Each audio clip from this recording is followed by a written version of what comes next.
মুখ্যমন্ত্ৰীৰ কথা আৰু কুকুৰে বালিত মুতা একে। অসমৰ বৰ্তমানৰ মুখ্যমন্ত্ৰী হিমন্ত বিশ্ব শৰ্মাই 2021 চনৰ নিৰ্বাচনী সভাত কৈছিলে যে 21ৰ পিছত তেওঁ আৰু অসমত ৰাজনীতি নকৰে। হিমন্ত বিশ্ব শৰ্মাই 21 চনৰ পিছত অসমত ৰাজনীতি নকৰে।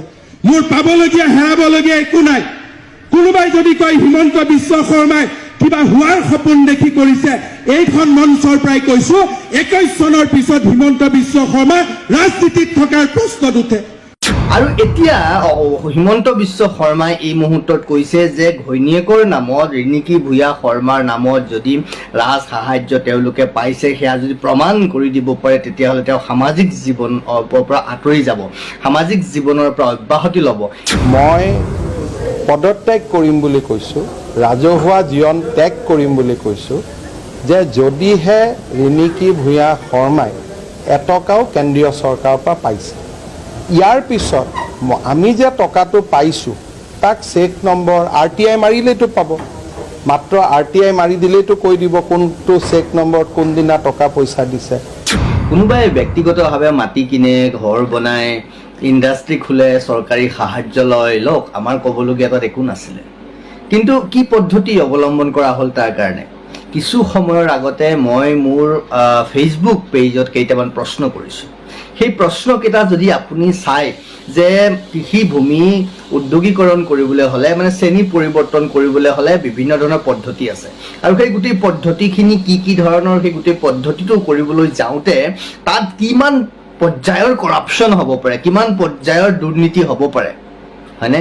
সেই দুৰ্নীতিৰ গেৰাণ্টি কোনে ল'ব, বা সেই দুৰ্নীতিৰ দায়িত্ব কোনে ল'ব? সেই দুৰ্নীতিখিনি যে তাত হৈছে বা নাই হোৱা যদি কেনেকৈ হ'ল এই কথাখিনি, আৰু মুখ্যমন্ত্ৰীৰ পত্নীয়ে ৰাজ সাহায্য লয় নলয় সেইটো মুখ্যমন্ত্ৰীৰ নিজা কথা। কিন্তু মুখ্যমন্ত্ৰীৰ কিছু বক্তব্যৰ ওপৰতহে আমি নিজৰ বক্তব্য ৰাখিব খুজিছোঁ এগৰাকী সচেতন নাগৰিক হিচাপে। অসমৰ বৰ্তমানৰ মুখ্যমন্ত্ৰী হিমন্ত বিশ্ব শৰ্মাই 2021 চনৰ নিৰ্বাচনী সভাত কৈছিলে যে 21ৰ পিছত তেওঁ আৰু অসমত ৰাজনীতি নকৰে। অসমত বুলিয়েই নহয়, তেওঁ কৈছিলে যে তেওঁ ৰাজনীতি নকৰে। কিন্তু নিৰ্বাচন শেষ হোৱাৰ পিছতে নিজৰ কথাকে নষ্ট কৰি হিমন্ত বিশ্ব শৰ্মাই মুখ্যমন্ত্ৰী হ'বলৈ কিমান তলৰ কাম কৰিলে। বিল' দ্য বেল্ট বুলি আমি যাক কওঁ, বিল' দ্য বেল্ট মানে বেল্ট আমি কঁকালত পিন্ধোঁ, হয়নে? তো বিল' দ্য বেল্ট বুলি যেতিয়া কওঁ, আমি কি পৰ্যায়ৰ কথা ক'বলৈ গৈছোঁ, কিমান তলৰ পৰ্যায়ৰ কাম তেওঁ কৰিলে মুখ্যমন্ত্ৰী হ'বলৈ। ৰাজনীতি নকৰোঁ বুলি কোৱা মানুহজনে সেই কথা অসমৰ ৰাইজে দেখিছে। আৰু এতিয়া হিমন্ত বিশ্ব শৰ্মাই এই মুহূৰ্তত কৈছে যে ঘৈণীয়েকৰ নামত ৰিণিকী ভূঞা শৰ্মাৰ নামত যদি ৰাজ সাহায্য তেওঁলোকে পাইছে, সেয়া যদি প্ৰমাণ কৰি দিব পাৰে, তেতিয়াহ'লে তেওঁ সামাজিক জীৱনৰ পৰা আঁতৰি যাব, সামাজিক জীৱনৰ পৰা অব্যাহতি ল'ব। এই কথা সংসদত প্ৰমাণ হৈছে। পল্লৱ লোচন দাসৰ বক্তব্যৰ পিছতেই আনুষ্ঠানিকভাৱে প্ৰশ্ন উত্তৰ শিতানত প্ৰমাণ হৈছে। মিনিষ্ট্ৰী অফ ফুড প্ৰচেছিং ইণ্ডাষ্ট্ৰিজৰ ৱেবছাইটত লিখিত অৱস্থাত আছে প্ৰাইড ইজ এণ্টাৰটেইনমেণ্টৰ লৈ 10 কোটি টকা ৰাজ সাহায্যৰ ঘোষণাৰ কথা তাত স্পষ্টকৈ লিখা আছে। এয়া প্ৰমাণ নহয় নেকি? কলিয়াবৰৰ বিভিন্ন ঠাইত মাটি কি দাগ নম্বৰ, পট্টা নম্বৰ সমস্তখিনি ৰাজহুৱা হোৱাৰ পিছত এতিয়াও যদি মুখ্যমন্ত্ৰীক আৰু কিবা প্ৰমাণ লাগে, তাৰ মানে কম মুখ্যমন্ত্ৰীৰ কথা আৰু কুকুৰে বালিত মুতা একে। তাৰমানে মুখ্যমন্ত্ৰীৰ মুখৰ কথা আৰু কুকুৰে বালিত মুতা একেই কথা। কাৰণ এইজন মানুহে নিজৰ কাৰণে, নিজৰ পেট পালেং আৰু পৰিয়ালৰ কাৰণে যিকোনো পৰ্যায়তকৈ যিকোনো কাম কৰিব পাৰে। তেওঁ কুকুৰে বালিত মুটাৰ দৰে পৰ্যায়লৈকো কুকুৰে য'তে ত'তে মুতে, যেতিয়াই তেতিয়াই মুতে, আৰু ক'ত মুতিছে সেইটো কুকুৰৰ মনতেই নাথাকে। গতিকে কথাটো এনেকুৱা নেকি, ক'ত কি ক'ব লাগে কাৰণে ক'লে, নিজৰ লাগে কাৰণে কিবা এটা কৈ দিলে, তাৰ পিছত আৰু কি হৈছে নহৈছে কৈছোনে, কুকুৰে বালিত মুটা আৰু হিমন্ত বিশ্ব শৰ্মাই মুখেৰে কথা কোৱাৰ মাজত কোনো পাৰ্থক্য নাই। সেইটো স্পষ্ট কথা। অসমৰ ৰাইজে সেই কথাবোৰ দেখিলে, শুনিলে, জানিলে, বুজিলে, অনুভৱ কৰিলে, নিজেই সকলো কথা স্পষ্ট হৈ পৰিব। আমাৰ ক'বলগীয়া একোৱেই নাছিল। হিমন্ত বিশ্ব শৰ্মাৰ লগত আমাৰ ব্যক্তিগত কোনো কথা নাই, কিন্তু এটা কথাই আচৰিত পাইছোঁ, মুখেৰে আপুনি কয় কি আৰু হাতে কামে কৰি আছে কি? নৰকাসুৰৰ বিষয়ে আমি পঢ়িছিলোঁ। এই কামৰূপতেই নৰকাসুৰৰ জন্ম হৈছিলে।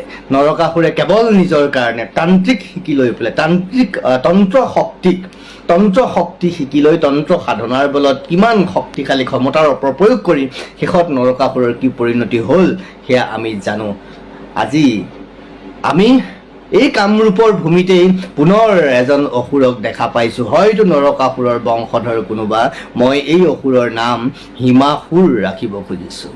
নৰকাসুৰৰ বিষয়ে আমি পঢ়িছিলোঁ যে ক্ষমতাৰ খকত তন্ত্ৰ মন্ত্ৰ যন্ত্ৰ যত যিমান আছে সকলোবোৰ লৈ পেলাই নিজকে প্ৰতিষ্ঠা কৰিবলৈ কত কিমান নকৰিলে নৰকাসুৰে, আৰু এগৰাকী নাৰীক কেন্দ্ৰ কৰিয়েই নৰকাসুৰৰ শেষ হৈছিল। আৰু এই এগৰাকী নাৰীক কেন্দ্ৰ কৰিয়েই হিমন্ত বিশ্ব শৰ্মা নহয়, ক্ষমা কৰিব, হিমাসুৰ নৰকাসুৰৰ পিছত এই কামৰূপত আৱিৰ্ভাৱ হোৱা নতুন অসুৰ হিমাসুৰৰো নিপাত যাব লাগিব। আৰু অসুৰৰ নিপাত যাবই লাগিব। কামাখ্যাৰ ভূমি নহয়, এখন আদিশক্তিৰ ভূমিত কেনেকৈ কিমান সময় আৰু এই আসুৰিক প্ৰবৃত্তিবোৰ ওলাই আহিব লাগিব। নহ'লে আপুনি আৰু মই কেনেকৈ মানৱীয় প্ৰমূল্যবোধৰ কথা ক'ম? কোনখন মুখেৰে মানৱীয় প্ৰমূল্যবোধৰ কথা কয়? কৃষি ভূমি উদ্যোগীকৰণ কৰিবলৈ যিটো প্ৰক্ৰিয়া, এই গোটেই প্ৰক্ৰিয়াটোত কিমান চৰকাৰী বিষয়া কিমান প্ৰক্ৰিয়া জড়িত হৈ আছে সেই প্ৰক্ৰিয়াটো আপোনালোকে চাওক। আৰু এই প্ৰক্ৰিয়াটো যদি কৰা হৈছে তেতিয়াহ'লে আনহাতে আকৌ কৈছে যে চৰকাৰী বিষয়াসকলে আমাক জনাইছে যে চিলিং মাটি কোনো কাৰণতে ৰিক্লাছিফিকেশ্যন হ'ব নোৱাৰে। তেতিয়াহ'লে ৰিণিকী ভূঞা শৰ্মাই কেনেকৈ পাৰিলে? বিভিন্ন নথি পত্ৰৰ প্ৰয়োজন আছিল কৃষি বিভাগৰ পৰা, চক্ৰ বিষয়াৰ পৰা, গাঁও বুঢ়াৰ পৰা। সেই নথি পত্ৰবোৰ কেনেকৈ ওলালে, কিহৰ বিনিময়ত ওলালে? এই গোটেই প্ৰক্ৰিয়াটোত কিমান কৰাপশ্যন হ'ব পাৰে? লেভেল অফ কৰাপশ্যন আপুনি ভাবক। আৰু য'ত হিমন্ত বিশ্ব শৰ্মাই সৰু সুৰা 2-4জন মানুহক, ক'ৰবাত মণ্ডল এজনক, কোনোবা চৰকাৰী বিষয়া এজনক, একাউণ্টেণ্ট এজনক 2,000, 3,000, 5,000 টকা কৰাপশ্যনৰ কাৰণে গ্ৰেপ্তাৰ কৰিছে। আমি বেয়া পোৱা নাই, আমি ভাল পাইছোঁ। ইফালে নিলম্বন কৰিছে, আমি বেয়া পোৱা নাই, আমি ভাল পাইছোঁ। কিন্তু কোটি কোটি টকাৰ কৰাপশ্যন কৰা ৰিণিকী ভূঞা শৰ্মাৰ দৰে এই যি মাটিৰ দালালি কৰা সেই ব্যক্তিসকলক গ্ৰেপ্তাৰ কৰিব কোনে?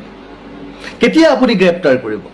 দুৰ্নীতিমুক্ত অসমৰ কথা কোৱা মাননীয় মুখ্যমন্ত্ৰী হিমন্ত বিশ্ব শৰ্মা ডাঙৰীয়া, আপোনাৰ ঘৰতেই দুৰ্নীতিৰ বাঁহ, ঘৰতেই দুৰ্নীতিৰ মেট মৰা ভঁৰাল, ঘৰতেই দুৰ্নীতিৰ সমস্তখিনি দুৰ্নীতিৰ ওপৰতেইতো আপুনি বহি আছে আৰম্ভণিৰে পৰা এতিয়ালৈকে। আৰু কিমান ক'ব লাগিলে বহুত ক'ব, অসমৰ ৰাইজেও সকলো জানে। কিন্তু মোৰ ক'ব লগা কথা এইটোহে, হিমন্ত বিশ্ব শৰ্মাৰ কথা আৰু বালিত কুকুৰে মুতা একেই কথা। 2021 চনৰ ৰাজনীতি নকৰোঁ বুলি কোৱা মানুহজনে মুখ্যমন্ত্ৰী হ'বলৈ কিমান বিল' দা বেল্ট খেলিলে সেয়া জানে। আজি আকৌ সমাজ জীৱন ত্যাগ কৰিম বুলি কোৱা মানুহজনে বাৰে বাৰে প্ৰমাণ দিয়াৰ পিছতো এবাৰো লাজ পোৱা নাই ক'বলৈ যে তেওঁ সমাজ জীৱনৰ পৰা আঁতৰি নাযায় বা সমাজ জীৱনৰ পৰা আঁতৰি এতিয়াও তেওঁ আস্ফালন কৰি আছে সমাজ জীৱনত থাকি মুখ্যমন্ত্ৰী হৈ। নৈতিকতা হেৰুৱাই পেলাইছে অসমৰ মুখ্যমন্ত্ৰী। সেইকাৰণে আকৌ কৈছোঁ, অসমৰ মুখ্যমন্ত্ৰীৰ কথা যিসকলে বিশ্বাস কৰে তেওঁলোকে বেয়া কথা নকওঁ দিয়ক। এতিয়া হিমন্ত বিশ্ব শৰ্মাৰ গুণ্ডা ফ'ৰ্চ লগাই দিছে এতিয়া। মামা জিন্দাবাদ, দাদা জিন্দাবাদ, দাদা ব্ৰিগেড। অসুৰৰ আসুৰিক প্ৰবৃত্তি। কংসই যেনেকৈ ইটো পিছত অসুৰ, সিটো অসুৰ, পুতনাক লগাইছিলে, অঘাসুৰক লগাইছিলে নহয়, অত সুৰ, কিবা সুৰ, আমুক সুৰ, তমুক সুৰক লগাই দিছিলে। এতিয়া সমস্ত অসুৰ বাহিনী লগ লাগিব সঁচা কথা নোহোৱা কৰিবলৈ, অসমবাসীক নষ্ট কৰিবলৈ। বৃক্ষৰোপণৰ নামত এতিয়া ঠাল ঠেঙুলি দিছে। কিমান তললৈ যাব পাৰে? বৃক্ষৰোপণ ভগৱান বুলি কওঁ, আমি গছ দেৱতা বুলি কওঁ। আৰে এক বৃক্ষ শতপুত্ৰ সম, মহাপুৰুষ শ্ৰীমন্ত শংকৰদেৱ গুৰুজনাই কৈ গৈছে এক পুত্ৰ শতপুত্ৰ সম। আৰু সেই শতপুত্ৰ সম সেই বৃক্ষক আপুনি ঠাল ঠেঙুলি ৰেকৰ্ডৰ নামত কাগজ পত্ৰ, আপুনি কাগজে পত্ৰ ৰেকৰ্ড কৰি থাকক। দুৰ্নীতিৰ ৰেকৰ্ডৰ মহানায়ক আপুনি ইতিহাসৰ পাতত তেনেকৈ থাকিব। মই আকৌ শেষত এই কথাটো কৈ শেষ কৰিব খুজিছোঁ, মুখ্যমন্ত্ৰী হিমন্ত বিশ্ব শৰ্মাৰ মুখৰ কথা কুকুৰে বালিত মুতা একেই কথা।